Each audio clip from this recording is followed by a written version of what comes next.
Do you ever put something off, even when you really care about it? Something important. Something you want to do.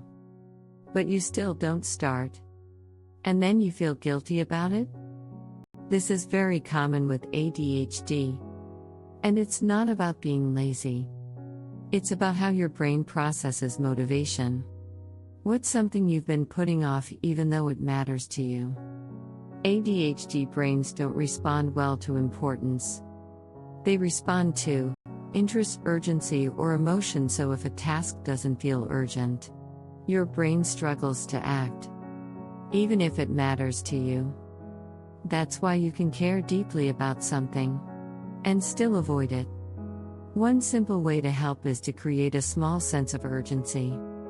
For example, set a 5-minute timer and tell yourself, I only have to do this for 5 minutes, that's it. Because once you begin, your brain can shift into action.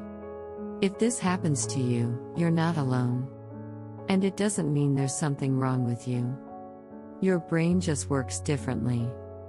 This content is for educational purposes only and is not a substitute for medical advice.